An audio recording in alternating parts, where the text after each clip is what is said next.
I have a lot of bikes. I also have a lot of kids. I have 4 kids. I get a lot of people that ask me how to get their kids into biking. People that maybe grew up biking or interested in getting into biking and they want to get their kids into biking, are excited about it. And so I figured I would take a little bit of time today to explain what I did to get my kids excited about biking, and maybe some tips, tricks, kudos, and whatever, I don't know, to help you guys figure out, what is your biking journey? What are the right bikes for you? What is the biking lifestyle that you can pursue depending on the age of your kids and what your family likes doing. So anyway, I'll tell my story, and hopefully it's something that you guys can figure out how to get biking involved in your life, because biking is best. And if you aren't biking with your family, then what are you even doing, So anyway, get on those bikes, get some bikes. We're gonna talk about a lot today. So today is day number 47 on my 100-day video challenge. And we're gonna get into it.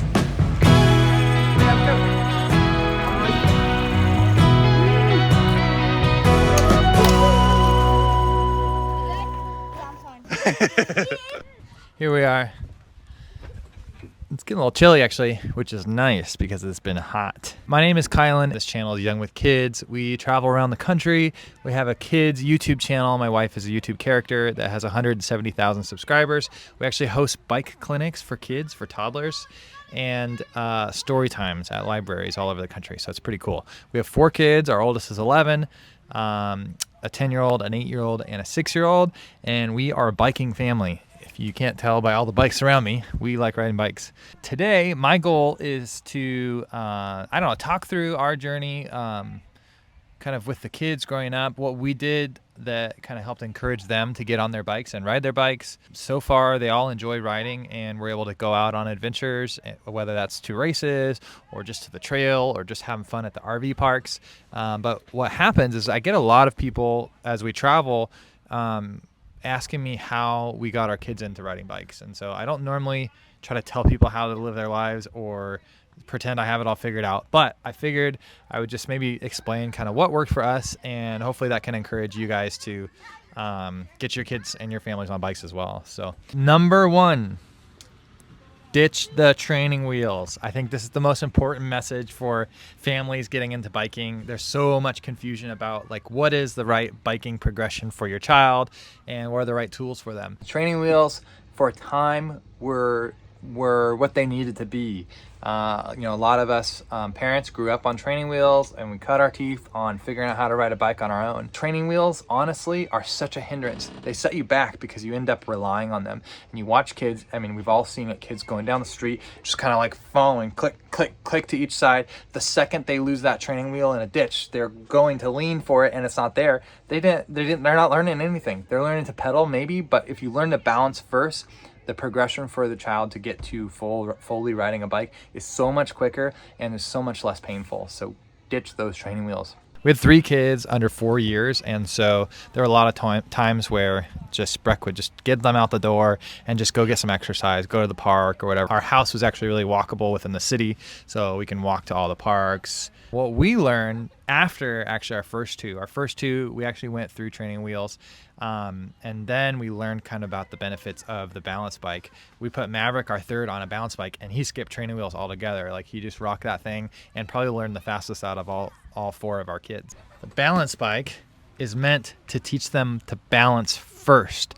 Once they know how to balance, then it's actually a lot easier for them to learn to pedal. And what's the nice thing too is a lot of times kids will outgrow this, and parents think then they go buy a bike with training wheels. Buy the next size bike you need to get your child. And if they're not ready to pedal, take the pedals off and let them treat it like a balance bike. All right, point number 2, after your child knows how to balance, they are only 1 day away from learning to ride their bike. A lot of times parents are getting the training wheels, or they'll say stuff out of frustration, they just aren't getting it. They aren't doing it. I guarantee you, if your kid is big enough to get on a bike, they are seriously 1 day away from riding their bike. Breck and I were guests at a bike school program, and we visited a school for 2 days in a row. We visited 4 different classes that came to the gym, and the kids learned how to ride a bike. And so Breck and I were there with the instructor, and then we had 30 kids each class. So there's 3 adults, 30 kids, and honestly, we were teaching kids to ride in the class that have never even touched a bike before. And it it was really eye-opening for me, because it was a perfect case study for, it's just a matter of being intentional with your kid. And so especially if you are a parent and you have the ability to spend that time with your kid, take them out, spend a day. And that's something that we learned with our kids too. Most of our kids learned to ride when we were camping, and it's not because the campground is some magical place. It's normally when we're camping, I'm not working, and so I was actually able to spend more time with them to help them figure it out. And so it was just one day, and it clicked, and once it clicked, it was like they never look back. So spend that time with them. If you feel like they're struggling, don't put it on them, put it on you. What can you do to help them problem solve the struggles they're having with trying to ride a bike? All right, next point is, it's not about you. I wasn't really into a biking community or super into the sport when we first had kids. I really like riding bikes, and that's something that I grew up riding bikes, but I wasn't already really invested into, racing or riding with a group of friends. So it's really easy for me to set my focus on making the experience about our kids. I think this is a huge thing that I see, and actually creates a lot of conflict in a lot of families. Is there's a parent that's really invested into the sport, and then they have kids, and what they have to do is figure out this balance of like sacrifice to like, all right, where do I let go of? And what happens is they're planning their outings for them, but then making slight adjustments for their kids. It should be the other way around.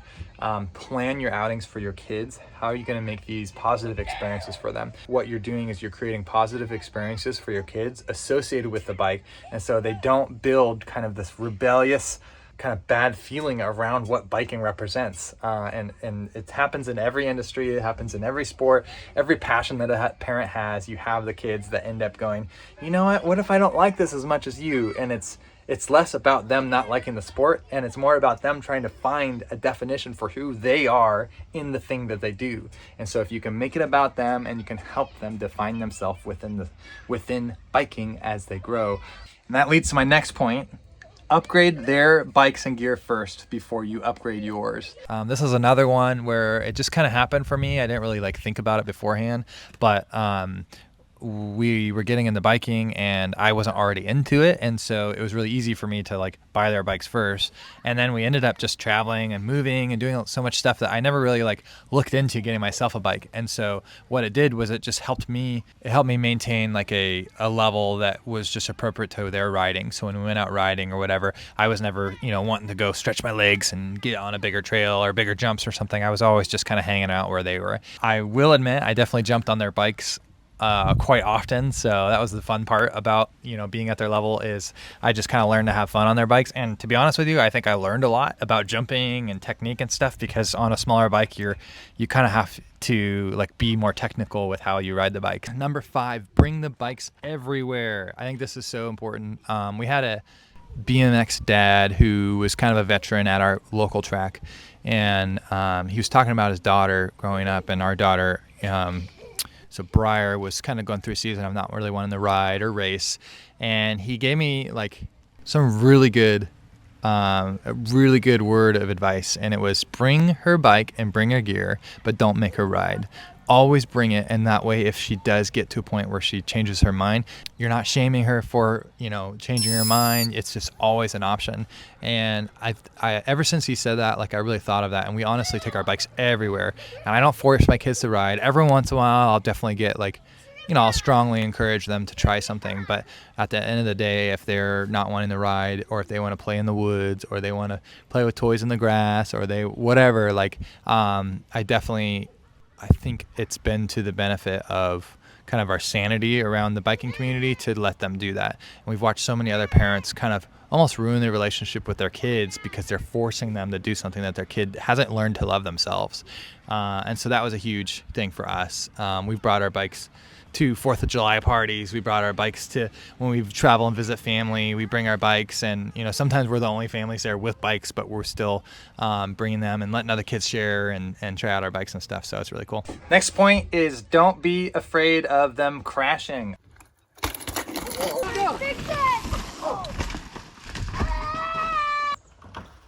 There you go. Oh.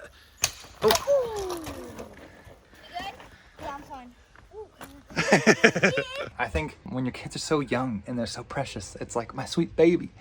I don't want you to get hurt.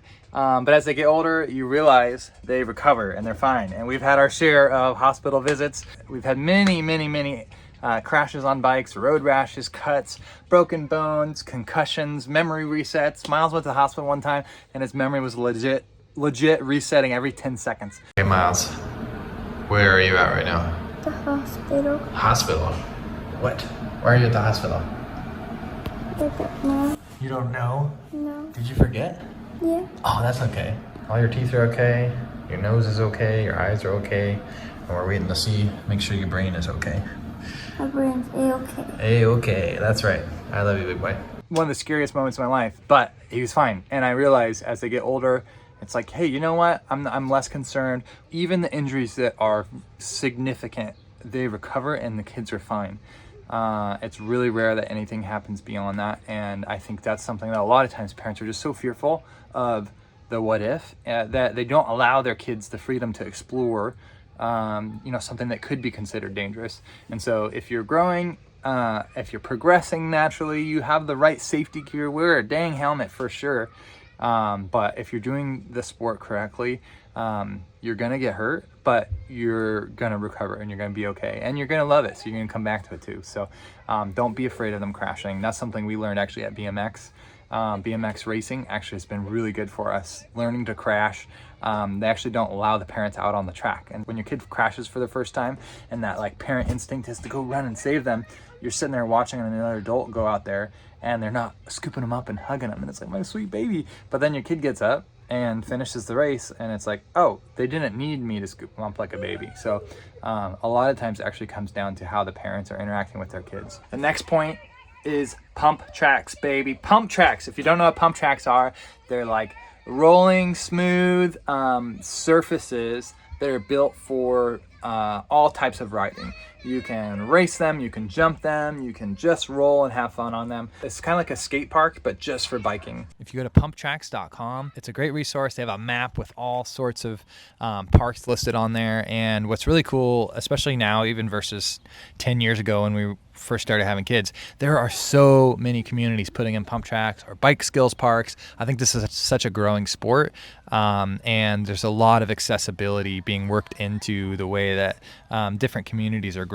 And so definitely look in the pump tracks. Pump tracks are great because it's a great place where a whole family can ride. It doesn't matter your skill level. It doesn't matter how big or small the kids are. If you're a younger family, you can go earlier in the day when maybe there isn't older after school traffic. And if your kids are getting older, you can go later and kind of get inspired. There's always a good variety of riders there. So pump tracks are awesome. And honestly, once we discovered pump tracks, it was like game changer. And that brings me to my last point.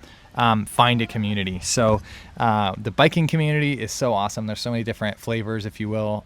You have the downhill scene, you have the cross country scene, you have the BMX race scene, you've got the freestyle scene, the dirt jump scene. So there's so many different angles that you can take, but find a community in your area. We traveled all over the country. We're in the middle of our tour. We're wrapping it up here in about a month and a half. And we have found communities everywhere. So we know they're out there. Find a community in your area. We were traveling full time. We were in Arizona, actually in Sedona. And we had bikes, like we had kind of upgraded our kids' bikes a little bit, but we weren't really fully committed to the sport or didn't really know much about it either. So we're kind of like getting to a point where we're scratching the surface. And we went to Sedona, and we happened to be there the same week that they had their Sedona Mountain Bike Festival. And so it was kind of like, I don't know, it was kind of like divine encounter, if you will. We like found these bike trails at a really cool park. I think we went to play at the playground, honestly, and right next door is like this massive bike park, and they're setting up for the festival, and it's just stuff going on everywhere. There's concerts, there's bikers everywhere, and we were just like, this is the first time that we've kind of been at a physical event, and it was it was amazing. Like we definitely were just super inspired. It was beautiful. It was, there was a dual slalom course. There was pump track. There were jump lines. All the bike brands were there. It was really cool. And at the RV park we were staying at, there actually was another family there, and the older kid in that family was maybe a year or two older than Miles, and his name was Noam, and he was super awesome. He was really good at riding his bike, and honestly, like this interaction with this kid named Noam changed the course of our biking trajectory, our biking journey. Seriously. Noam was like the coolest kid ever. They built jumps together. They hung out, and it was like, I think it was like a span of like 4 days, but through that 4 days, like our kids just fell in love with biking. And it's funny, we never got their information, and we know he's from Quebec, so it's like there's this Noam from Quebec out there. So Noam, if you ever see this video, hit us up. You were the inspiration for getting us into biking, so thank you. And that honestly is like what I use to encourage our kids now too. Like, hey, remember what Noam was to you guys? You guys are that to so many other kids. And so especially as we travel around and host these clinics for toddlers, it's really fun to see our kids out there just encouraging other kids to ride and just, you know, putting on a smile. And it's cool to be cool, but I think what completes the coolness factor is being able to like come back to, you know, serving and being encouraging. So that's something that we really encourage our kids to not just be cool or race fast or, you know, put the training in, but also come back and like connect the gap between the people that maybe are a little bit disconnected from the community, the racing community. After we got off the road from traveling full time that first time, my uncle actually gave Miles like an old Redline BMX bike, and we hadn't been involved in BMX at all, but he gave him this bike because he knew we were getting into biking. And then because of that, it put BMX on our radar. And then we actually, where we ended up moving, there was a really awesome BMX community. There was a track and a really involved community there. And so we were like, we have this BMX bike. We drove by one time actually, and it looked like a party happening. We're like, hey, we have to go check that out. So we went day one, we went and checked in at the sign-in booth. And then immediately they grabbed one of the teenagers, and he basically took Miles under his wing, took him up to the start gate, took him around the track. And like from that point on, Miles was like hooked, and we realized this is an awesome community of people that care about getting new families involved. And we just felt so welcomed. And that's been the case with almost every biking community that we've come across. Everybody's just so excited about getting new kids on bikes. The people that are running these communities, they are pouring so much work into providing these environments for people to progress and grow and build life skills, and just really like, I think there's just such a fulfillment that comes from being a part of something bigger than just yourself. So find a community. If you have questions, or you don't know what bikes to get, or you are just lost, like find a community, whether that's BMX or mountain biking or a bike club at your school or whatever it is. There's communities everywhere. And so just finding that really starts that process for getting you plugged in and getting you kind of headed in the right direction for how to really invest in those next steps. Anyway, hope that was helpful. I know it's a little more of a talky video, so I'll try to get better at these for sure. I want to do more of this kind of stuff, but I think I'm just like self-conscious about what I really have to offer. But this is definitely one thing that I find myself kind of answering this in person a lot with other parents, just like, how do you get your kids into biking? So if this was helpful, definitely like this video, subscribe if you want to hang out for more. We go on fun adventures. We do a lot of videos like this, or even show what our biking adventures look like. That's it for today. We'll see you tomorrow for day number 48.